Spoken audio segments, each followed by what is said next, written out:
Going now. All right. Hello, everybody. Thank you for joining Reach Cultural Stories. We are in July and we are highlighting immigrant experiences. Reach is the multicultural education nonprofit and our sister organization, Diverse Talent. And also with that, with highlighting immigrant experiences. Of course, the chat box is always open, but please be mindful of the questions that you're sending in. I know we are in a time of politics and big political shifts here, but our main focus is serving as as an educational purpose, and each of our speakers are speaking on behalf of their organization or personal experiences and affiliations that they have. So just please keep that in mind. With that, I'm going to let each of our speakers introduce themselves and have a chance to talk about how they relate to this topic, and then we will dive right in. So, Caroline, I will start with you. Thank you so much. And thank you to Reach also for not only the work that you do, but also organizing these types of events that I think invite to very just candid and open conversations on important topics. So my name is Caroline Mata. I am an HR professional and I am first generation Cuban American. So participating in these types of events and having a conversation on the immigrant journey is something that is very close to my heart. As you can imagine, growing up in a Cuban household was a little wacky and crazy just because Cubans are a little crazy. But I grew up with wonderful stories, not only about what was left behind, when my parents had to leave, but also what they gained when they came to the United States. They lost everything that they had. They had to start over. It's the whole food stamps, bread from the day before, my mother sewing our own clothes. Of course, something that changed over time as my father was able to progress in his job. But it is something that I truly enjoy, and I love it that I can honor them by giving a voice to people who may not have one at this particular time. So thank you for allowing me to be part of this conversation with these wonderful women in the panel. Absolutely. We're so happy to have you join us. Thank you, Caroline. Lupe, I'll pass it over to you. Hey everyone, my name is Guadalupe Hurt. I am a bilingual communication strategist, but I'm also a social justice advocate. Most recently, my areas of expertise lie in ageism, particularly gendered ageism. But most recently, also, I took up immigration advocacy, and that was really stemming from a friend of mine introducing me to a really neat program that the city and county of Denver is doing under Mayor Johnston's law or rules, shall I say. And I've been kind of volunteering with the Denver Office of Immigrant and Refugee Affairs now for, gosh, almost 7 months now, with their workforce permit and kind of authorization clinic, since it's a clinic that they host every month. And through that work, I have really bonded with a lot of the immigrants that have come through our great state. Learning just a little bit about their journeys. I am the daughter of two immigrants who applied for the U.S. citizenship, but started their journey here in the U.S. as immigrants from Mexico. And through their eyes, I saw, as the daughter of them, I saw experience some of the injustices and lack of opportunities and judgment that oftentimes is placed on a newcomer. And so it has been an honor and a blessing, but also I think a personal point of just love and affection and interest that I have in this particular area, that I'm honored to be supporting individuals who are coming to us looking for support and safety, and helping them find and create a new world and a new opportunity in our great nation. So excited to be here to talk a little bit about our own personal journey and how you can all get involved to support these amazing people coming into our country. Amazing. Thank you for that introduction, Lupe. We're so happy to have you join us today. Last but not least, Amanda, I'll pass it to you. Thank you, and thank you for having me. It's an honor to be part of this panel. My name is Amanda Blaurock. I'm the executive director and co-founder of a nonprofit called Village Exchange Center. It's an organization in Northwest Aurora that I co-founded 7 years ago with my stepfather, who was the pastor of the church here previously. And we made a proposal to his congregation to donate this land because the demographics had changed drastically in the area to being where 80 to 90% of the refugees and immigrants in the state were relocated. But I came the long way into this role. I've been a lawyer now for 22 years doing international law in DC and big law firms, and but grew up in a very international, multi-faith household. My father's side he came from two immigrants.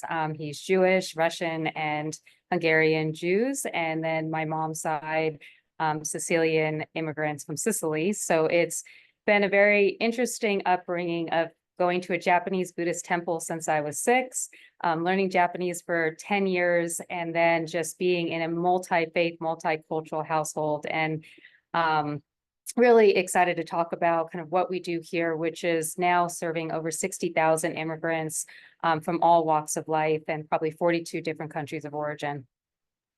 Fabulous. Thank you, Amanda. I appreciate both the personal and professional connection there. So thank you.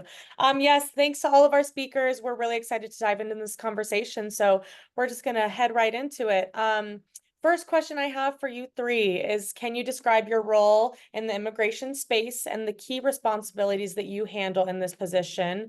And with that, what organizations or associations you've been involved in, and kind of describe what they do. Amanda, I'm going to start with you on this one. Sure. So Village Exchange Center started 7 years ago and then quickly scaled in our 3rd year to being an income of 13.6 million. And at that time in 2020, serving about 10 to 15,000 immigrants, a lot of which were undocumented. This happened during COVID because we stayed open and decided to use our community space to do food access. We started a farm at Stanley Marketplace that had an urban immersion program where half the food went into our food pantry in 2020, where we started serving about 5,000 people weekly. And then that just kind of escalated into all kinds of financial programming. So we were the payment partner and screening partner for the Left Behind Workers Fund, where we provided $1,500 in stipends to undocumented immigrants who paid into the unemployment system but could not get unemployment insurance or any other form of assistance from the federal government. And then we started multiple, at this point, cultural broker programs. Cultural brokers are what FEMA calls cultural brokers, which are basically your ambassadors between municipalities, stakeholders, and historically marginalized communities. So we have cultural navigators, community advocates, natural helpers, and youth natural leaders who provide at this point housing for the new Venezuelans, case management, wraparound services, food security with our food pantry, and then all kinds of other legal support. We did 600 and I think the 2,000 TPS intakes, temporary protective status intake processes for the new Venezuelan arrivals.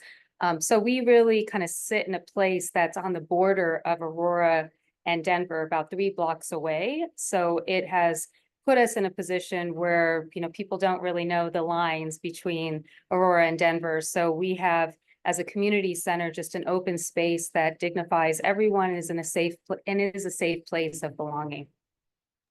Amazing. Thank you so much for that explanation. And it's good for us to kind of get the lingo too that you use.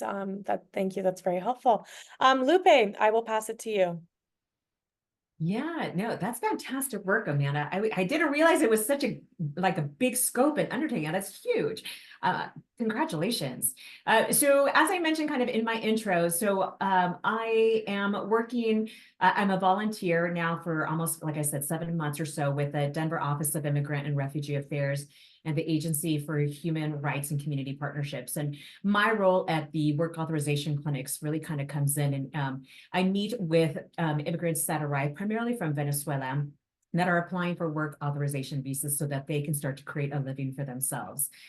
which is ultimately the goal for any immigrant, to kind of start to create their own livelihood. And so I particularly will go through their documents and help them complete the applications so that then they are submitted to the teams of lawyers and the government officials that can help file and expedite. And these workshops have, from what I understand, and Caroline, you are part of it too, but so correct me if I'm wrong, but I believe we have processed almost, is it over 2,000 or plus, right? Work visas, and have helped these immigrants start to earn a decent living. And so super proud to be part of that initiative. I also, to Amanda's comment, provide some wraparound services. So I work at an agency called Sister Carmen Community Center. It's out here in my neck of the woods, out in Lafayette. And they've got an immigrant integration program where they not only provide food services, but they also can assist with other housing, employment search, et cetera. And so I've been kind of stepping into that realm a little bit as well too. And lastly, I'm currently enrolled in a community civics course with FLTI. It's a Family Leadership Training Institute. And we are tasked with creating a program to support a community need that we see. And at graduation, our goal is to implement, or at least take steps to start implementing this program. So I am spearheading here in Boulder County, working with a lot of various different agencies on creating a migrant or immigrant resource fair, and where we can kind of bring different entities. So everything from food pantry to housing to employment to BVSD, Boulder Valley School District, all into one house under one roof, and then invite the immigrant population to kind of come in and be able to have access to all of these resources under one roof versus having them try to go out and navigate and identify the resources. So excited to be launching that here in 2025 with various organizations in the Boulder County area. That's amazing. Please share that information with me as well. And I know Reach would be happy to assist in advertising that, or any kind of push you need for that. That's very cool. And that's a heavy lift. So we're wishing you the best of luck. Definitely know how we can support you. That sounds amazing. Thank you. Caroline, over to you. Yeah, so you see why I'm so happy and proud to be on this panel with these two amazing women doing such great things. So yes, on the one side, I am an HR professional. And so before coming to Colorado, I was working in Costa Rica. And a lot of the work that we did there was working with the United Nations High Commission Office for Refugees. And so we worked together in order to make sure that there were skills that were taught that needed to be taught in order for these newcomers to come into the companies that are built in Costa Rica and come into and do, be hired and be eligible for hiring. And that was really great. We won several awards from the United Nations for the work that we did with that, because then I think that the key word here is the connections that we're able to make. If you hear Amanda, if you hear Lupe, it's who have you connected with? Because as you start getting more involved, more organizations are identified, and then you connect and you make partnerships. And then this is because nobody can do it on their own, right? We have to work as a community. And then on a more personal level, like Lupe was saying, I did get involved also with the city of Denver. So I am a interpreter for the lawyers who are the preparers of the documentation that the newcomers have to fill out. They are usually pre-selected already, either from the shelters when they were open, or from the living in the living conditions, or the living that the city of Denver has set up for them. And it's really wonderful when you see, how hopeful they come in. How hopeful they come in, a little scared but hopeful, knowing that that by the end of this is a shout out to the city of Denver, because I think that what they have done is amazing. Like in one day, a newcomer can go through the whole process to get their work permit and their social security number. And before they get the formal documentation, they can even go ahead and start looking for a job. And that's what they want, right? And if Lupe, who's been there with me, if you ask them what's, their greatest wish, I just want to start working. I just want to start working, right? And even the language doesn't seem to be a barrier for them at the time, even though they understand that it is, but it's just that possibility of starting to work. And then through through that kind of work, I started connecting with other organizations. So I also volunteer for a food truck. It's called Kitchen One for One. And so we go and we serve at the food pantries where a lot of these immigrants are being invited to come and, do their grocery shopping. And it's just so fulfilling, right? Because then somehow you feel that you're giving back. In my case, I do feel that I am honoring what my parents, taught us in the stories that were part of my growing up. But also, I think it's when you serve others, you realize that there's nothing more satisfying than that. And of course, getting to see all of these organizations that are doing such great work around the immigrant and refugee situation, and being in a state like Colorado that has been so kind in opening their doors. That's great. And I love what you said about like the power of connection. I think that that's so important. And that's really what the purpose of this webinar is connecting our viewers with different organizations or initiatives around immigration. So again, thank you all for diving a little bit deeper into your connections to this topic. Fabulous. All right. Next question I have for you, and this is answer this in whatever way you feel applicable, whether this is personal or professional. But what do you see are some of the most significant challenges that immigrants are facing today? And how have you seen these challenges change over recent years, whether that's positively or negatively? Lupe, I'd love to start with you on this one. Yeah, well, let's see here. So I do believe that immigrants face an inordinate amount of challenges. So to kind of identify one specific one, I think would be challenging, but what I believe is more of the overarching challenge that I would say looms over all of the others, challenges underneath it is this, what would I say, like misrepresented or misunderstood perception. And in my opinion, also bad PR. So bad public relations that dehumanizes terms like migrants, immigrants, newcomers, and thus, as a result, dehumanizes the people behind those terms. There is this idea out here that immigrants are a problem to be solved versus an opportunity to be nurtured. And there's, I think people are so quick to just other. So othering means looking at someone else as completely different. I have no affiliation, there's no connection between myself and this individual. And I think that is dangerous thinking. And I think it stems from a lot of unfortunate news coverage, misrepresentation, misunderstanding, lack of empathy that many of us whether it's in politics, in everyday living, in media, brings to the table. And I think it exacerbates this idea that it's this us versus them, when in truly, if you think about it, we all have immigrant roots. I mean, we can all at some point trace it back. We all know someone that is has immigrants or is an immigrant. And so to me, it just is baffling that we buy into this rhetoric that I think affects us in ways that we don't really truly understand, but it just magnifies the problem. So I think if we could raise awareness about that, aim to kind of correct that misleading PR train that seems to always just be heading off the cliff, I think there could be great opportunities for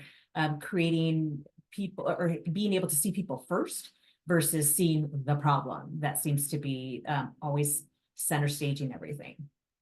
Absolutely. And I love that you highlighted the power of rhetoric. It's so, so, so important in how we choose to communicate with each other and what kind of, like you mentioned, news or media outlets that we choose to consume. And with also technology in that way, and access to information, it's so quick that we can just look at something and adopt an idea. And with that, we're removing that human-centric, empathetic lens that is the baseline of how community and networks function. So I think that's a really, really great point to highlight. Thank you for sharing that. Amanda, I'd like to pass this question over to you. Thank you. I was also going to start with rhetoric, and I think Guadalupe, you said it so eloquently, and how the negative rhetoric really impacts everyone. And that will lead me to kind of the second thing that I see as a major issue and concern for our immigrants is simply laws. I mean, when you your last question, which I didn't answer about what organizations we work with, we actually work with the city of Denver for the DAS, Denver Asylum Seeker Program, the state of Colorado, the federal government directly, and then Adams and Arapahoe counties, and then also Aurora. And we're sitting in Aurora, but it is a city that has had a significant amount of negative rhetoric around immigrants, even though they are a city who does accept immigrants and has a very large population and of immigrants. And I don't like the word accept, they're here and they're living here and they are our fellow residents and friends and neighbors. And our mission here at Village Exchange Center is to celebrate religious and cultural diversity. I said a bunch of other stuff, but I forgot to say that. And the whole purpose behind what we do is to create spaces that celebrate, not respect, not tolerate, but celebrate. You know, and how do you get there? It's exposure. It's having safe spaces where everyone feels they belong. But when you have laws that are constantly changing, you're at the mercy of change and in a constant space of flux and fear. So because we've served so many undocumented and mixed documented immigrants, it's been very difficult for them to watch, for us to watch, and for them personally to be in a space of fear where they don't know if someone's going to knock on their door and take them to an ICE facility and deport them. And that could change overnight with a different president, with a different person. You're living in Aurora versus Denver. Like there's so many different ways that laws impact them. And I think that's going to be the biggest issue facing them in the future on a realistic, like deep way, in addition to the rhetoric that causes like all kinds of health and well-being issues of not being accepted and celebrated and loved. Absolutely. And I think, I mean, it's really important to mention that the framework and the implications of the legal framework that make having that empathetic, human-centric connection and that forward way of thinking kind of is impaired in that way. So that's a really great point. And it's cool I love that Village Exchange is about celebrating. I think that's so important and everybody has a role in every room. So I love that that's the mission you guys are focusing on. That's wonderful. Caroline, over to you. Yeah, so I mean, it's amazing what both Guadalupe and Amanda have said. I do think as well that unfortunately, because it becomes such a political topic, you know, it's really hard sometimes for the general population, I'm going to say, to go beyond that, because when I understand, you know, that there has to be a process for people to come in and, you know, make it legal, you know, etc. But like Amanda said, I mean, they're here for a reason, and I can't see, the first thing that I see is the human being, right? And I think that it's really hard when they're treated like Guadalupe said, a problem. So besides the legal issues that I agree they face, right? Like what are the work permits? How am I going to work? And that they have to kind of hide behind the walls. I think also the part of the social integration, you know, how do they commit to a society when, you know, they don't understand the culture, they don't speak the language, and that, you know, cultural differences can create misunderstanding and a barrier to the integration when you don't know, when you don't understand it, and when people are not willing to understand you. I think that certainly education is an issue. You have people who are, and I'm thinking about Venezuela specifically right now, which was the challenge for Denver, where you'll have upcoming elections. We don't know what's going to happen in those elections, and that could go for or against more people wanting to leave the country. But what we do know is that normally the people who come in, like we've had an influx in Denver of almost 40,000 Venezuelans in the past, year and a half, you know, it's the people who don't have that high level education. And so they have to kind of find, you know, their way to the Home Depots and the, you know, the fields that grow the corn or the lettuce or whatever, because, you know, who's going to want to pick that? You know what I mean? And I mean that in not in any offensive way, but it's true. Nobody necessarily wants to go and bend over and pick up the vegetables and the fruits. You have to have that labor that's willing to do that, and for a, you know, for an amount of money that's probably not what you would get paid. And then of course the discrimination, you know, the prejudice that you would face. as well as the healthcare access. We all know that healthcare is such an issue here in the United States in the sense that, it's not socialized. How do they get insurance? They don't have the money to pay for that insurance. So then, it's just a series of one thing just kind of leads to another. It's like a snowball kind of thing. But again, I have been impressed with the way the city of Denver has managed this. We organized a job fair. It was called like a second chance job fair, for people who needed that second chance, either released from jail or precisely who were immigrants. We had some really great employers: Home Depot, Advent Health, Chick-fil-A, just to name a few off the top of my head. And I was helping 3 of our visitors who were in the fair who didn't speak very good English. So I was helping them translate and kind of work their way around the fair. And one of them just kept like, no, maybe this, no, maybe this, no. And I'm like, no, but you have to be able to put yourself out there. No, and then in the end, it turned out because he was afraid that he would be, like Amanda said, taken to an office because maybe he was there illegally, even though he had already started his process. And so, it's that lack of information that even for them, it puts them in a very vulnerable situation where they don't know where to go or who to ask. And I kept telling him, I said, I know that with the paper that you have, you can look for a job. Yeah, but I'm not really sure, because then what if they, so it's like that fear also of, of being deported and taken back. And then that journey that they did, which was perilous in itself, doesn't have the result that they would have wanted in the end, was that second opportunity, at a better life. Absolutely. Kind of going off of that, the integration, the implications of like getting immigrants integrated into our communities. How would you suggest, or what tips and tricks, or maybe organizations that our audience could get involved with to help immigrants navigate educational and employment opportunities? And do you guys know of any specific programs or partnerships that have been successful in integrating immigrants into our workforce or giving them educational opportunities? Caroline, I will start with you on this one. Yeah, so please, there are many organizations out there who are doing a lot of work. And I think in the beginning, when the influx of Venezuela, I'm going to just focus on the Venezuelans because I want to I want to focus on Denver, but there were so many organizations that wanted to work together, that wanted to work in favor of, helping them and giving them the clothing and the food, etc. I think that I said it in the beginning, it's the connections that you make. Where are you located? What are the organizations that are near you? Because you would be surprised how close they really are. The Denver Public Library System is fantastic. They have actually an immigration resource center. I'm not sure if all of them, but I know the one in Littleton does, for example, and in Lakewood. They have Dress for Success. Dress for Success has workshops, not only to prepare women to go into the workforce, but also, they have a closet where they can get an outfit to go and start their job.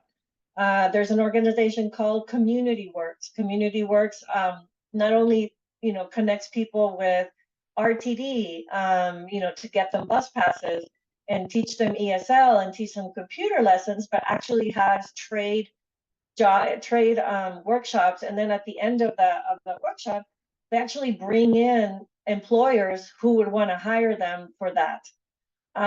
So I think that when I see the power of connection, and I was telling Lupa this the other day, like I was just thinking, like in the 6 months that I have been like totally into this, I'm amazed at the number of people that I have met in organizations that we are partnering with, especially with this job fair that I was mentioning. There are just a lot. And if you don't want to necessarily connect with them because you don't have space, maybe for hiring, certainly for volunteer opportunities, they're all willing and open, to have people help, because, that's what we normally lack, right? When you have an NGO or nonprofit, it's usually the lack of hands, the lack of funding. So there's always opportunities to go and out and see who's doing what do you want to focus on? and just start volunteering. I think that's a great place to get started. Absolutely. And with how many resources and, organizations that work for this common mission and goal, it's up to the audience, look into things in your area. There's things everywhere, like Caroline mentioned, closer than maybe you would expect. So figuring out, and there's not one way to get involved, one way, point blank. There's so many different avenues. And I didn't know that about Denver Public Library. That's really amazing that the library system has that. I love that. That's good. Yeah, well, you know that, and I'm sure it has to do with wanting to diversify the kind of service that they offer, seeing that a lot of people have gone digital with so many things. But they offer people computers and they offer internet and they offer workshops on how to get going. That's A lot of great. people need a little nudge, and that's a great place to go. Love it. Thank you so much. Amanda, I'd love to pass this question to you. Yeah, so I think there's a couple ways I would take this. And I think the first one is organizationally, which organizations actually have what I mentioned before, cultural broker programs. And that's a promotores program, a cultural navigator program, or something that is set up already that is funded and has accountability that allows people to be kind of put between or navigated between your programs and services from stakeholders to community members. And there's a lot of organizations that do it, and everything from, the list that Caroline just provided, but I think it's really critical to find ones that are doing wraparound services and doing it well. I think the other side of this is what we saw a lot of over the last year is people want to engage, and the way that you engage can't always be, I'm going to help. And when we got the building 7 years ago, it was like, oh, I want to start a program, give to the refugee. Like, no, this is reciprocal. You're going to get probably more than you're going to give to these human beings that are, as Lupe, you said earlier, like, you can't other people. They are the same as you, and they're suffering or happy the same way you've suffered and been happy in your lifetime. And it's really critical that this type of stuff and the advice I would always give, it's like that kind of idea that and we're really conscious of it. We have a nonprofit that serves refugees and immigrants, and even that word is really delicate. What is service? What does it mean to be in service? And does it mean someone's above or below? And I think what I would just say to people is asking the question, when you hear someone on the news or at the RNC saying it was a undocumented person that killed my husband, okay, so it happened to be undocumented, but there's thousands of them, but that means that all of them are killers. I mean, this is rhetoric that we talked about before. So being the person to say, look, no, I know another human being that's an immigrant, that's amazing, that is this and that and wonderful and all the positive things. And I call it positive or negative soliciting. You can be a positive or a negative solicitor. I can give you examples of both. And you want to be that person that always says the positive and questions those negative comments and rhetoric. And I think in terms of integration, if that is what people want to help with, like, come in. We have 250 volunteers here. Always want volunteers. It's critical to what we do.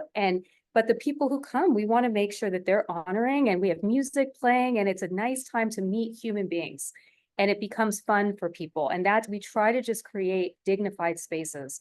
So I just want to say that it's important to look at, and Denver, and so does the Office of New Americans on the state side, have lists of organizations that do wraparound services for integration services for any type of specific program or service.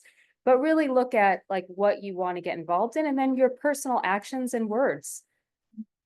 Absolutely. And intentionally engaging in ways that, I love what you said, that, people may volunteer and they won't even realize what they're going to get out of it. And so the beauty of that, again, that human connection, and just really boiling it down to everybody has their own experiences and going into it humbly. I think that's a really great reminder to give out. And I just want to share one thing. I'm a Jewish lawyer from out of town. Like, I came in and I have a bunch of partners who implement. My team are people who reflect the community. Like, I know where my role is. I'm a good fundraiser, I'm a good organizer, but I am not the one. I can't tell you what is best for each community. We have community organized groups, advisory groups, we have councils, like I have team members who know better than me. Like, listen, you can't come into a situation and just say you know everything, because I'm a lawyer from out of town. I know, I just know what kindness and love is. I love it. Yes, and the power of listening and just simply sitting down one-on-one and understanding people. I think, again, a great, great, great reminder to give all of us. Thank you for sharing that. Lupe, I'll pass it to you. Yeah. Oh my gosh, these ladies have covered so many awesome that I had on my list too, but now I should not have to repeat. No, but you know what? One thing that I would say, so check out your city.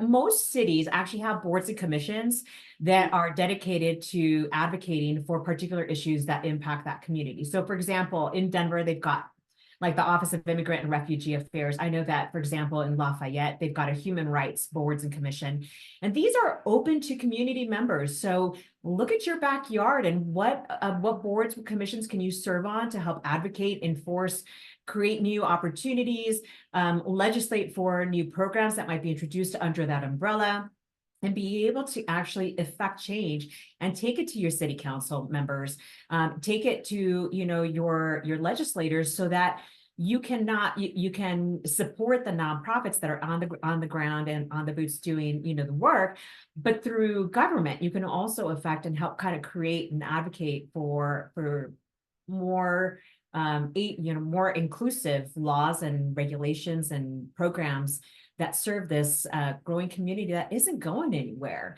So can we just work together to create something that creates that infrastructure to support and leverage and cultivate a sense of human dignity at the end of the day, and respect for anybody that wants to kind of come and choose to live here. So how can we support them? How can we, it should be on us to help them socially integrate, because we all stand to benefit. If we continue to put them on the sidelines, then all they're going to do is continue to be, what some would perceive a burden on our financial systems, on our healthcare system, on our, welfare systems. Why not open the doors to make them be, constructive, contributing members of our society? That's the end goal for everybody, right? So it's like a no-brainer, in my opinion. So why not start to put those roles into play and kind of help to activate and advocate for those types of programs and services?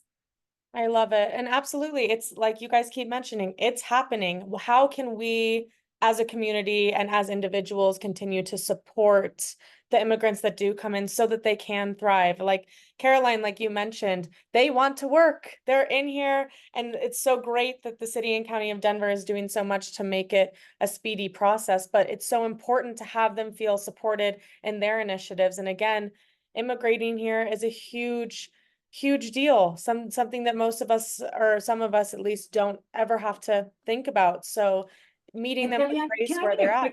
Yeah, exactly. One more comment, if I could. I also wanted just to verbalize this.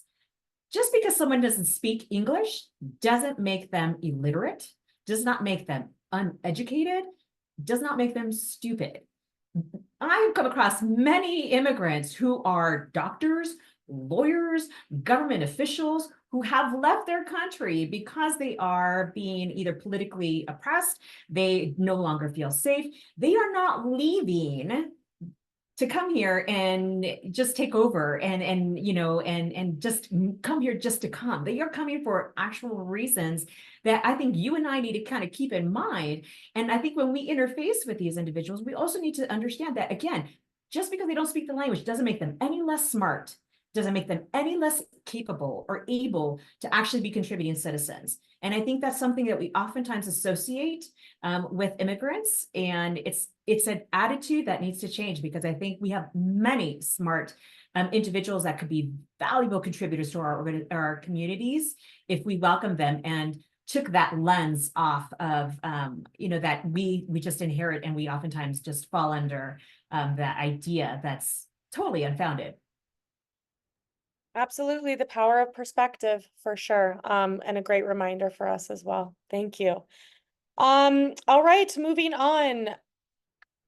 I know we've been talking about programs and organizations that have, you know, been doing a really good job in supporting our immigrants or providing services for them. So I'd love to hear if any of you guys can share a specific example or maybe success story that you've seen in your professional life, personal life of an immigrant or, you know, a certain refugee who has had a success story coming and immigrating, and whether it was a program they used or a person that they met. Amanda, I would love to start with you on this one. Geez, there's so many, and we're so blessed to have so many wonderful people come and send us letters and texts and emails just thanking us for what we've done for them in their lives. And just organizationally, I want to say it's been very neat this last year to have, well, last 5 months to have a $1 million grant from the state that has allowed us to house people and also to do wraparound services. So the ability to do the $4,500 with the housing, and then also the case management and getting people jobs and making sure that they have they're banked with a bank, they have access to the school systems and helping them get into actual like sustainable lives. And that has been a huge success for us. When you're doing basic needs and essential needs for so long, it's been really neat to be able to provide that level of wraparound service that's really meaningful. I will just say one example of a youth natural leader that I've known for 7 years. Her mom has been a natural helper with us the whole 7 years. And then she was one of the first youth to actually go through our natural helper program. Her mother is undocumented. They came from Mexico and went through so many different things over the years from her.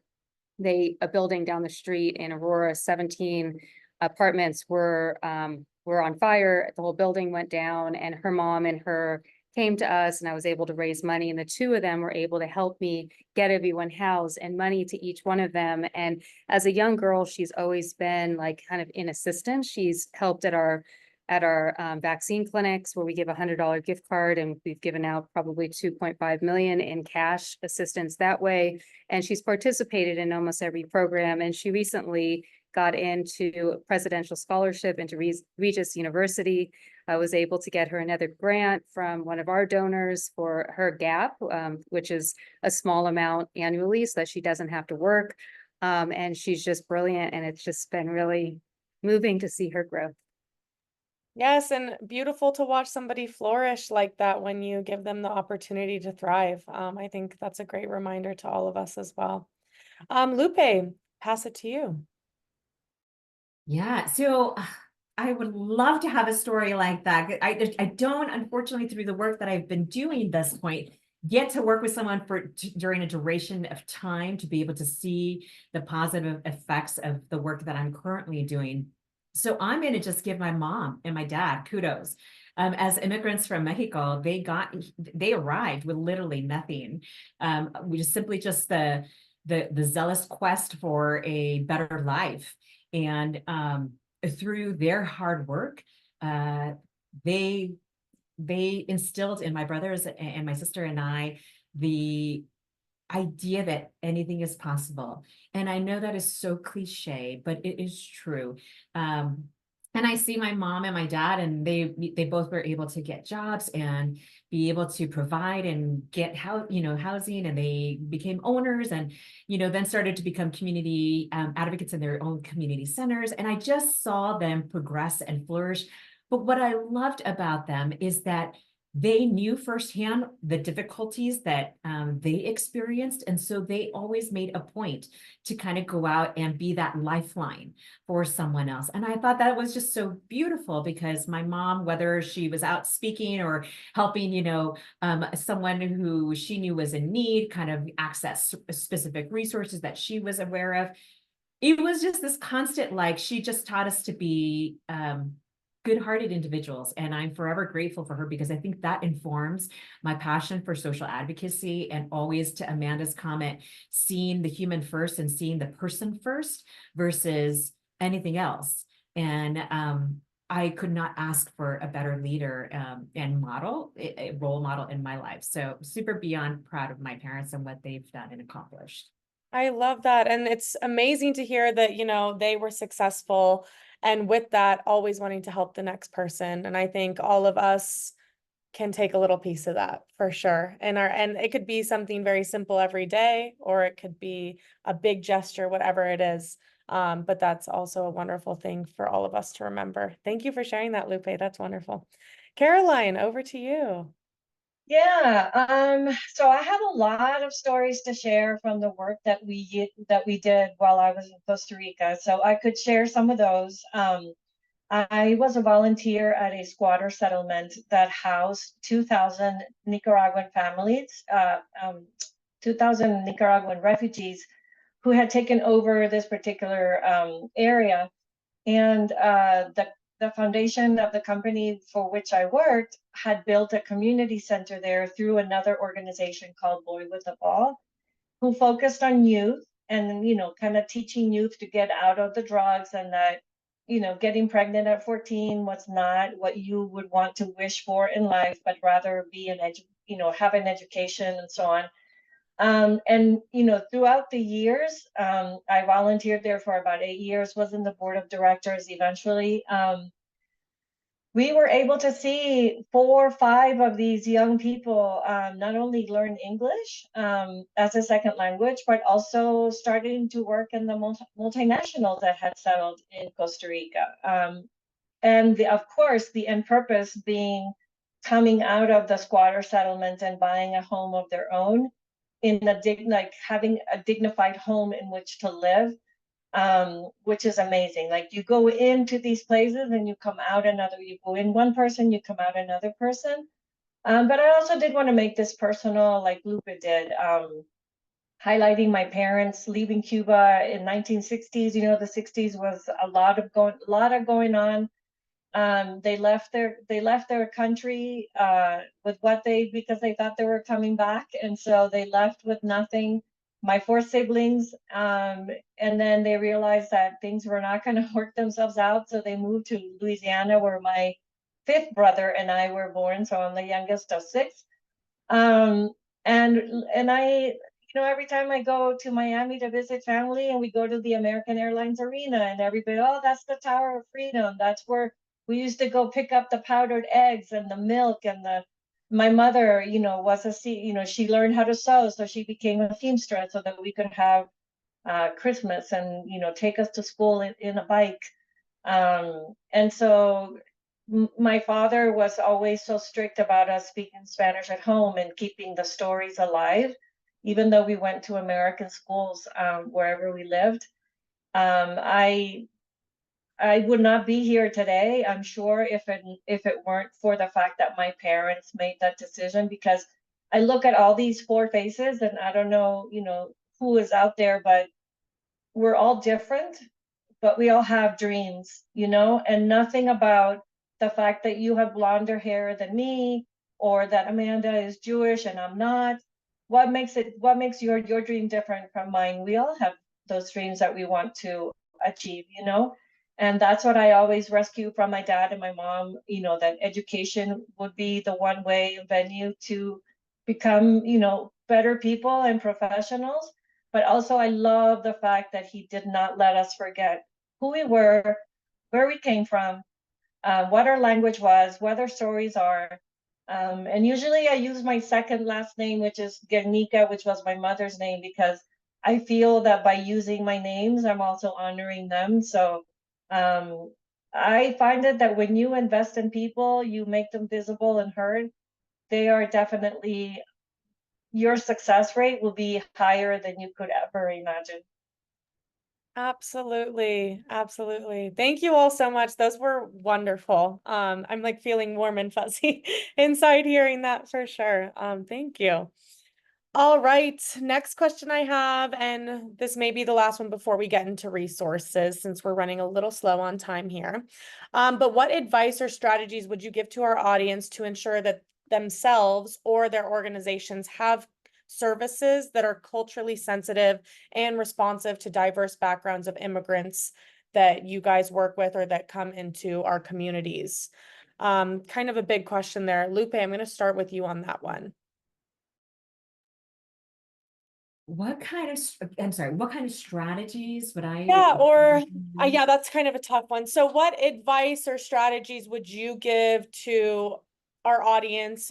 Let's say it's a CEO or a leadership team member, or even not a leadership team member, to make sure that they are being culturally responsive and kind of sensitive to the diverse backgrounds of the immigrants that we're seeing more and more in our communities. Okay.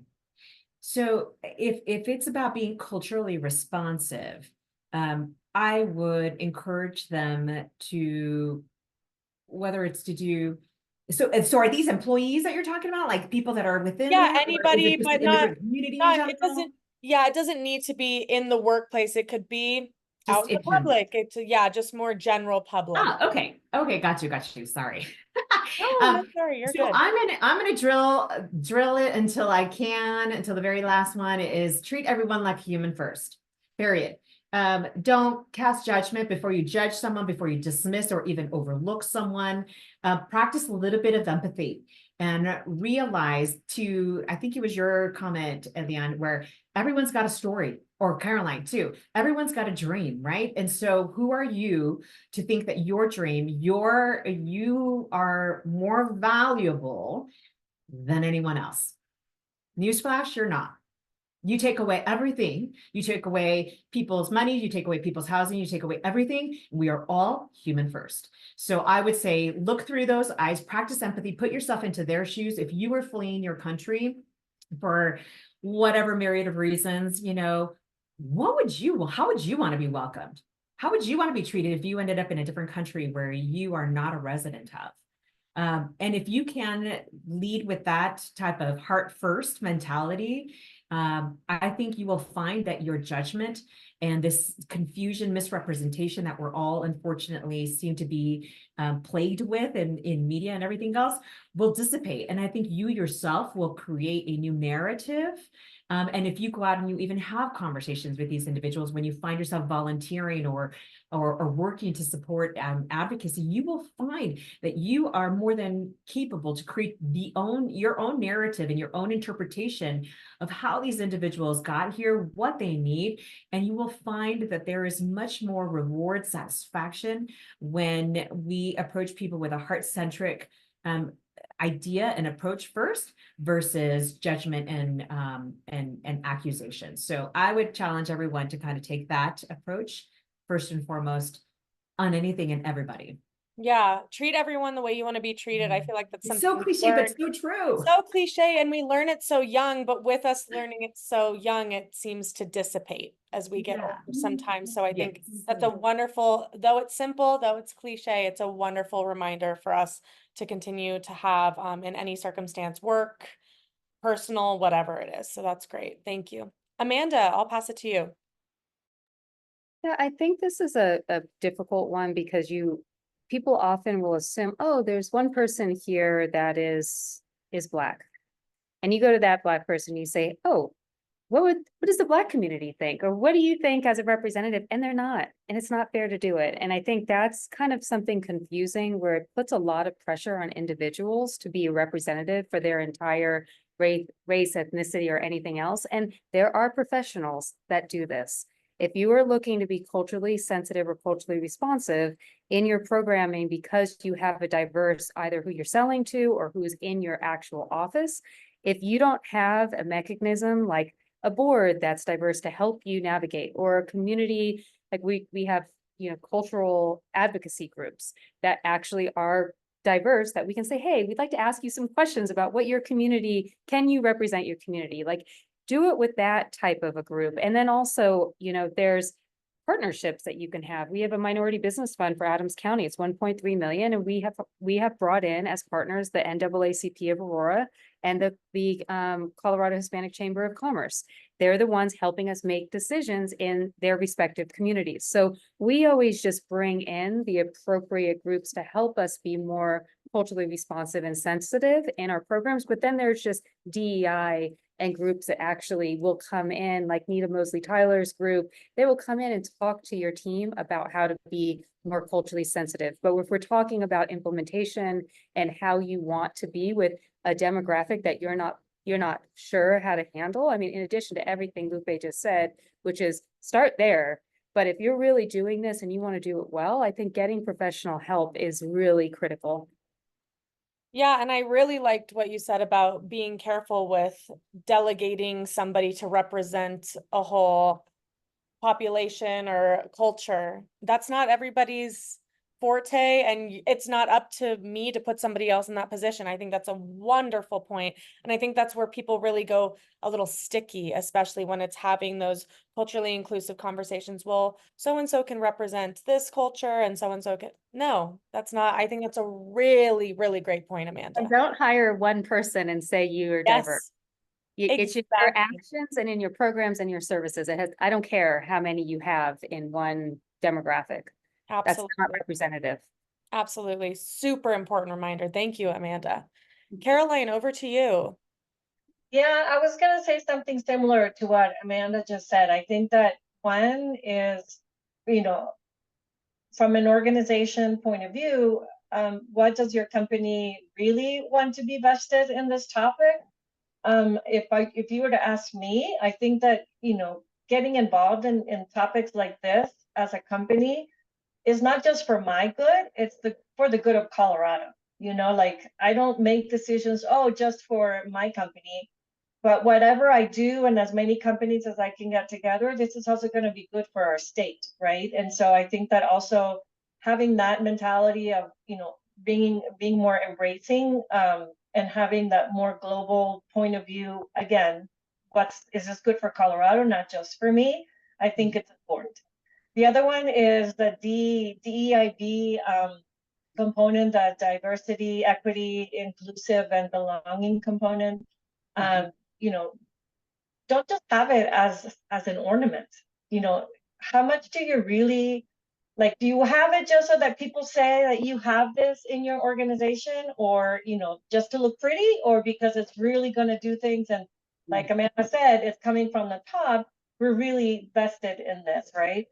I think the third thing I wanted to say was, what are those opportunities that you're getting for yourself or for an organization to be informed about what's going on? Because again, we talked about it in the beginning, and Lupe has mentioned this, and Amanda as well. Sometimes we're just biased, we're automatic, and we're all biased, and that's okay. It's only what you do with that bias is going to make a difference, right?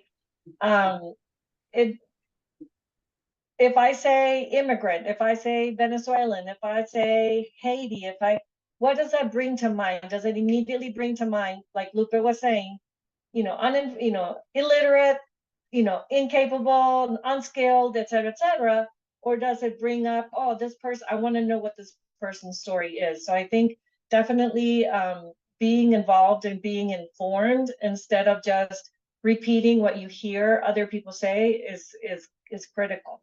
And then my last contribution, I said, look for those volunteer opportunities where you can learn and connect and see what really is going on and understand those stories, because like it makes people more human, like we've said in different comments. And I think that's going to be the best component of it all. But there's so much we can do. It's when you sit down and think about it, it's ridiculous, because one thing takes you to another, another idea, another brainstorming. But yeah, I think that definitely that would be my contribution, those four things that I mentioned. That's wonderful. And I like what you said about the DEBI, people have programs or departments that are committed to it, but it's how you show up as an individual to continue what DEBI really means every single day. What is your role? And I feel like that's what Reach really focuses on, is what is everybody's individual contribution to making sure the workplace or organization or everyone you interact with feels like they have a place and feels like they're being heard. So I think, and it's a practice. Interrupt you. Yeah, no, I just wanted to add that Amanda was saying, when you have that one person that you've hired and like, oh, we're diverse. I think that we, as a company, as an organization, you need to go beyond like, oh, this is the quota, right? Like my quota was to fill, 3 Black people, 3 Hispanics, 4, I don't know, immigrants.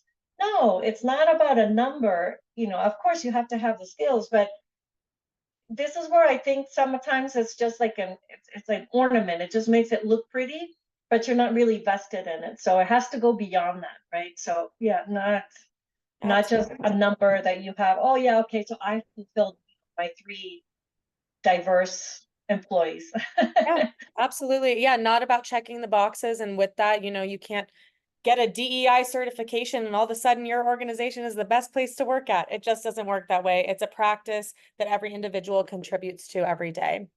Well, that is all the time we have. With that, I want to leave everybody with our speakers will provide me resources. So that's organizations that they work with, maybe podcasts or magazines that they suggest our audience tap into.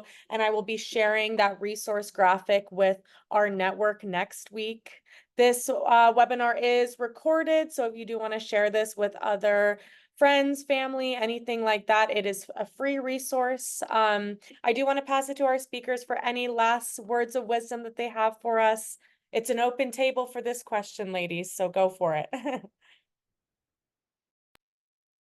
I would just say thank you for participating and being interested. This is the first step, and I think I never let anyone shame you for what you don't know. The shame and blame and guilt are 3 things. That trifecta are what keep people stagnant and unable to grow and learn. And shame, blame, and guilt that you didn't know better is okay. Move on. You're here.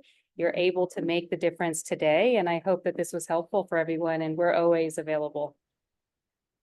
Love that. Okay, well, here, let me try it then. So I'm like, don't overwhelm yourself. One little thing, commit yourself to doing one thing. If you can say, hey, I'm going to do X every day, create it until it becomes routine, and then add on. I feel like oftentimes you can get so in your head about, well, like I've got to create this big program, and then that creates roadblocks. Start small, like even small daily changes can create huge impact. So just remember, it only takes one person to create impact, and you don't know ever what those ripple effects will be. So be that change agent, be that person that you want to like be proud of when you see in the mirror tomorrow. And I invite you to step in and take that challenge starting today. I would say walk the walk and talk the talk. I think, and the way that you can do that is be informed, volunteer, go and serve. I think that if, especially if you are faith-based, serving others should be one of our main priorities. And when you serve others, I think that you make others feel visible, you make them feel heard, you learn, you become aware, and then somehow the biases that you thought, were true are not. And I think that just seeing people for who they are. Absolutely. Well, thank all 3 of you so much. This was a wonderful webinar. I'm so excited to share the resources with our networks, and just thank you all for taking the time to do this with me today. Oh, Delia, thank you so much, Reach. Yes, absolutely. Thank you, you guys. I'll see you all soon. Bye. Bye. Bye.